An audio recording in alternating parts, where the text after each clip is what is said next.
So hello guys, welcome to my channel या my technical classes के YouTube channel. तो जैसा कि आज हम लोग बात करने वाले हैं थंबनेल में देख के आप लोग समझ गए होंगे कि यूपी पॉलिटेक्निक फर्स्ट सेमेस्टर का दोस्तों अप्लाइड फिजिक्स जो स्टार्ट किए थे हम लोग, तो इसका दोस्तों हम लोगों ने 2 यूनिट कंप्लीट कर चुका हूँ। फर्स्ट जो था unit and dimensional unit first था, और सेकंड जो था फोर्स एंड मोशन। 2 चैप्टर हम लोगों ने कंप्लीट कर चुका हूँ। अगर अभी तक वीडियो को आप लोग नहीं देखे हैं तो वीडियो का हम लोग प्ले लिस्ट बना दी है, वहाँ से जाके आप लोग देख लीजिएगा। तो आज हम लोग चैप्टर 3 स्टार्ट करने वाले हैं, वर्क पावर एंड एनर्जी। दोस्तों ये ऑल ब्रांचेस के लिए कॉमन सब्जेक्ट होता है। तो अगर आप चैनल पर नए हैं तो प्लीज़ चैनल को सब्सक्राइब कर लीजिए और बेल आइकन का बटन ज़रूर दबाइएगा, जिससे कि हमारा आने वाला नेक्स्ट वीडियो का नोटिफिकेशन आप तक तुरंत पहुँचे। तो चलिए दोस्तों अभी स्टार्ट करते हैं बिना कुछ देरी किए हुए। थोड़ा सिलेबस के बारे में डिस्कशन कर लेते हैं। जैसे कि चैप्टर 3 जो होता है हम लोग का है वर्क पावर एंड एनर्जी। दोस्तों इस चैप्टर से 2 से जो होता है 3 नंबर में दोस्तों आपका क्वेश्चन आता है बोर्ड के एग्जाम में, ठीक है। तो इसमें दोस्तों कुल हम लोग को टोटल 7 टॉपिक पढ़ना है। फर्स्ट जो पढ़ना है स्थैतिक जो होता है, फर्स्ट जो हम लोग को टॉपिक पढ़ना है स्थैतिक व जो होता है गतिज घर्षण की परिभाषा देखना है। उसके बाद सेकंड देख लेना है घर्षण की जो होता है उपयोगिता के कई 2 उदाहरण देकर समझाइए। और सीमांत घर्षण से आप क्या समझते हैं, अगला देखेंगे यानी घर्षण कोण एवं झुकाव कोण से आप क्या समझते हैं, और शक्ति की परिभाषा दीजिए। और जूल और अर्ग में संबंध स्थापित कीजिए। और अगला नेक्स्ट जो लास्ट है यानी गतिज ऊर्जा जो होता है और स्थितिज ऊर्जा को परिभाषित कीजिए। तो बस यही दोस्तों 7 टॉपिक पढ़ना है इस चैप्टर में। इंग्लिश में भी बात कर लेते हैं दोस्तों। जैसे कि फर्स्ट जो था defined static and kinematic fraction देखना है। फिर उसके बाद देखना है explain the usefulness of fraction by given any true examples. What do the understand जो होता है बाय द लिमिटिंग जो होता है फ्रैक्शन देखना है। फिर व्हाट डू यू अंडरस्टैंड, उसके बाद फ्रैक्शन बाय एंगल एंड जो होता है इंक्लिनेशन जो होता है एंगल देखना है। फिर डिफाइन पावर देखना है। उसके बाद दोस्तों एस्टिबिश जो होता है रिलेशन बिटवीन जो होता है जूल एंड आर्ग देखना है। फिर डिफाइन काइनेटिक एनर्जी एंड जो होता है पोटेंशियल एनर्जी, उसके बाद न्यूमेरिकल देखेंगे। तो चलिए दोस्तों अब स्टार्ट करते हैं। तो जैसे कि आज हम लोग का जो टॉपिक फर्स्ट जो है यानी वर्क यानी कार्य क्या होता है। तो दोस्तों ये जैसे कार्य क्या होता है यानी बल लगाकर, जैसे किसी वस्तु पर जो होता है बल लगाकर उसकी दिशा में विस्थापन करने की क्रिया को ही दोस्तों कर वर्क कहते हैं। यानी वर्क क्या होता है, जैसे किसी वस्तु पर जो होता है बल लगा की दिशा में जो होता है उसकी दिशा में विस्थापन करने की क्रिया को ही कार्य कहते हैं। जैसे कि ये कोई बॉडी है, जैसे कि एक बॉडी है, एक बॉडी ये है, एक बॉडी ये है, और ये जो है यानी ये सरफेस है, यानी किसी सरफेस पर जैसे कोई बॉडी रखी गई है।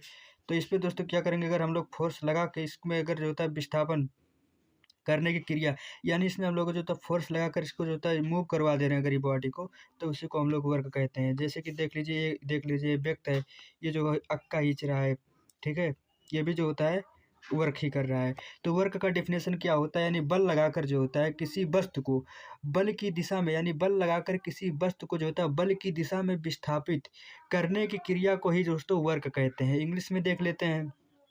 इंग्लिश में जो होता है the fraction of applying force and displaying any object in the direction of force is called work, ठीक है। यानी वर्क यानी क्या होता है, कार्य क्या होता है, तो कार्य जो होता है किसी बल यानी बल जो होता है लगाकर किसी वस्तु को बल की दिशा में विस्थापन करने की क्रिया को वर्क कहते हैं। तो चलिए दोस्तों उम्मीद करता हूँ इतना आप लोग को समझ में आ गया होगा। चलिए अब आगे स्टार्ट करते हैं। तो आगे बात करते हैं दोस्तों, यानी जो होता है कार्य, यानी कार्य का मापन क्या होता है, यानी मेजरमेंट ऑफ वर्क। तो मेजरमेंट ऑफ वर्क क्या होता है, यानी जब किसी वस्तु पर, यानी जब किसी वस्तु पर कोई स्थिर बल यानी एफ जैसे आरोपित करने का जो होता है वस्तु का विस्थापन यस है, तो बल द्वारा जो होता है बल द्वारा वस्तु पर किया गया कार्य डब्लू, यानी फोर्स का जो होता है विस्थापन डिस्प्लेसमेंट के जो होता है स्केल के गुणनफल, यानी जो होता है डॉट प्रोडक्ट के बराबर होता है, ठीक है दोस्तों। जैसे कि डब्लू बराबर जो होता है F vector F dot yes होता है, ठीक है। तो डब्लू बराबर जो होता है यानी एफ यस कॉस थीटा, यानी जो होता है ये किया गया कार्य होता है। यानी कार्य का मेजरमेंट क्या होता है, जैसे किसी वस्तु पर कोई स्थिर बल एफ आरोपित करने पर विस्थापन जो होता है यस है, तो द्वारा उसके वस्तु की किया गया कार्य डब्लू, और फोर्स जो होता है एफ तथा विस्थापन यानी डिस्प्लेसमेंट यस के स्केलर गुणांक यानी डॉट प्रोडक्ट के बराबर होता है। ठीक है, इसका इंग्लिश में देख लेते हैं। यानी व्हेन ए कांस्टेंट, तो जैसे इंग्लिश में डेफिनेशन होता है, यानी when a constant force F is applied on any object and the displacement of the object is yes जो होता है यानी विस्थापन, द वर्क डन जो होता है यानी वर्क यानी जो होता है डब्लू डन द जो होता है object by the force is applied to dot product force F यानी डिस्प्लेसमेंट होता है। तो जैसा कि उम्मीद करता हूं दोस्तों इतना आप लोग को समझ में आ गया होगा। और अभी तक अगर हमारे दोस्तों के पास वीडियो को शेयर नहीं किए हैं तो प्लीज़ वीडियो को शेयर कर दीजिए और लाइक कर दीजिए, और चैनल पर नए है तो प्लीज़ चैनल को सब्सक्राइब कर लीजिए और बेल आइकन का बटन ज़रूर दबाइएगा, क्योंकि जिससे हमारा आने वाला नेक्स्ट वीडियो का नोटिफिकेशन आप तक तुरंत पहुँचे। तो चलिए अब नेक्स्ट आगे बढ़ते हैं। अगला जो होता है दोस्तों यानी कार जो होता है यानी कार का जो मात्रक होता है यानी कार का मात्रक यानी यूनिट ऑफ वर्क देखेंगे। यानी कार का एसआई मात्रक क्या होता है, तो एसआई मात्रक जो होता है कार का एसआई मात्रक दोस्तों न्यूटन मीटर होता है। ठीक है, न्यूटन मीटर होता है या इसको जूल भी कहते हैं। ठीक है, कार का मात्रक न्यूटन मीटर होता है या इसे जूल भी कहते हैं। अगर इसका हम लोग को बीमीय सूत्र निकालना हो यानी न्यूटन इंटू मीटर का, तो ये दोस्तों जो होता है न्यूटन का जो होता है किलोग्राम पर metre second square into metre. ठीक है, तो यानी ये हो जाएगा kilogram metre square divide by जो होता है सेकेंड स्क्वायर, क्योंकि 1 मीटर से 1 मीटर ये हो जाएगा। तो इसका जो होता है बीमीय सूत्र फाइनल जो निकल जाएगा यानी यम यल स्क्वायर और टी पे -2। तो यानी कार का जो बीमीय सूत्र होता है यानी यम यल स्क्वायर टी पे -2। उम्मीद करता हूँ इतना आप लोग को समझ में आ गया होगा। आगे बात करते हैं जैसे जूल। जूल जो होता है दोस्तों, जूल और अर्ग में संबंध क्या होता है, तो जैसे 1 जूल बराबर 1 न्यूटन होता है। तो यानी न्यूटन का जो मात्रक होता है यानी न्यूटन इंटू मीटर होता है। ठीक है, तो यानी जैसे 1 न्यूटन बराबर होता है 10⁵ डाइन होता है इंटू दोस्तों 10⁵ 10⁻² जो होता है सेंटीमीटर, मीटर का होता है 10⁻² सेंटीमीटर। तो ये टोटल मिल के दोस्तों 10⁻7 डाइन सेंटी हो जाएगा परसेंटेज। ठीक है, यानी 1 जूल बराबर जो होता है 10⁻7 अर्ग होता है।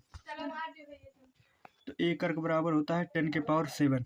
ठीक है दोस्तों, उम्मीद करता हूँ इतना आप लोग को समझ में आ गया होगा। तो चलिए अब नेक्स्ट बढ़ते हैं। इसके बाद दोस्तों हम लोग बात करेंगे यानी टाइप्स ऑफ वर्क, यानी कार्य यानी जो होता है कार्य कितने प्रकार का होता है। तो टाइप्स ऑफ वर्क देखेंगे तो फर्स्ट जो होता है पॉजिटिव वर्क यानी धनात्मक वर्क होता है। दूसरा दोस्तों जो होता है जीरो वर्क। ठीक है, और तीसरा जो होता है निगेटिव वर्क। 3 प्रकार का दोस्तों कार्य होता है। तो यानी तीनों को भी एक एक करके पूरा डिटेल में बात करेंगे। तो चलिए आगे बात करते हैं। तो फर्स्ट जो हम लोगों का यानी वर्क का प्रकार, तो टाइप्स ऑफ वर्क का जो फर्स्ट है हम लोगों का यानी धनात्मक वर्क क्या होता है यानी पॉजिटिव वर्क, यानी धनात्मक कार्य क्या होता है, पॉजिटिव वर्क क्या होता है। ठीक है दोस्तों, इसके बारे में बात करते हैं।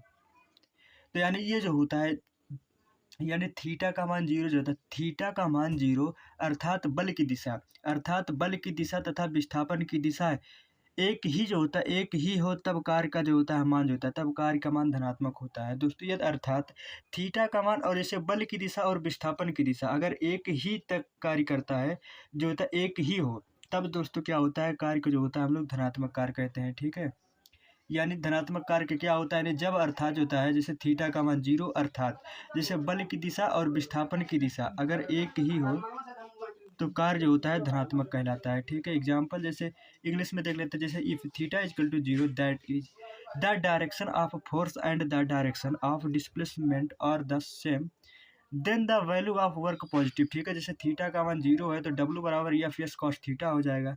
तो डब्ल्यू बराबर एफ एस कॉस थीटा का मान 0 है तो डब्ल्यू बराबर जो होता है एफ एस होता है, जैसे कि कोई बॉडी है। ठीक है, ये फिक्स है।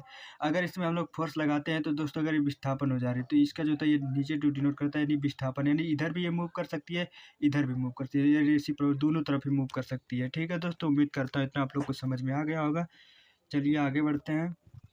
इसके बाद बात करते हैं दोस्तों हम लोग यानी जीरो वर्क क्या होता है।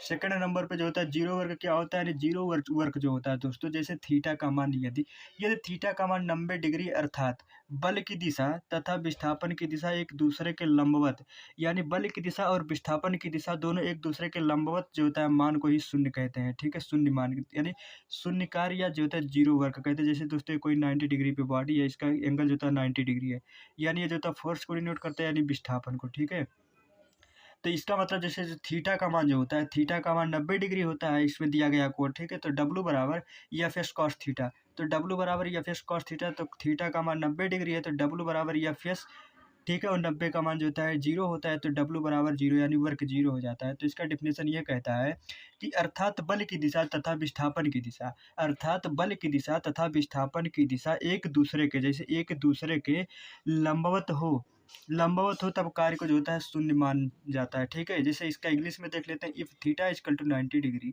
That is the direction of force and the direction of displacement are perpendicular each other then the value of work is 0। ठीक है दोस्त, उम्मीद करता हूँ इतना भी आप लोग को समझ में आ गया होगा। तो अगर वीडियो पसंद आएगा दोस्तों तो चैनल को सब्सक्राइब करिएगा और बेल आइकन का बटन जरूर दबाइएगा, जिससे कि हमारा आने वाला नेक्स्ट वीडियो का नोटिफिकेशन आप तक तुरंत पहुंचे। अगर आप लोगों को किसी भी तरह का डाउट है तो आप लोग कमेंट करिएगा, हम रिप्लाई जरूर देंगे। फिर मिलते हैं कल एक और नए वीडियो के साथ, तब तक के लिए जय हिंद जय भारत।